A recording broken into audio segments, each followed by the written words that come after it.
CLAPTech 咧係全港首個貫穿高中同埋專上教育嘅職專教育歷程，由三方合作係分別係浸會大學啦、中學啦同埋業界嘅夥伴嚟到同時咁去營運呢件事嘅。課程裏邊咧都好重視咧去擴闊學生嘅一個網絡，讓到學生能夠同唔同嘅學校啦、同大學裏邊嘅導師啦，甚至係唔同嘅一啲職場裏邊嘅一啲導師咧，去嘗試去有一個聯繫。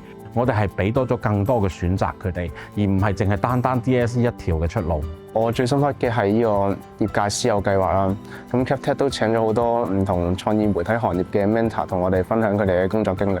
咁我喺CLAPTech 嘅課程入邊，佢會有好多唔同嘅活動啦。咁喺呢啲活動入邊，我就認識咗唔同行業同佢哋面對嘅挑戰啦，仲有困難。咁就等我可以更加了解自己嘅生涯規劃啦。廣告係一個人嘅行業嚟嘅，人才係我哋最重要嘅資產咯。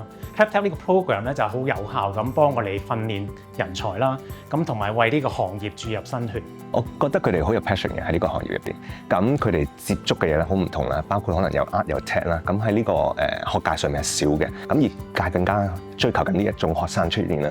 呢啲成果印證咗職業專才教育對於中學生未來發展嘅重要性。CLAPTech 將會繼續透過三方協作嘅模式，推動職專教育嘅發展。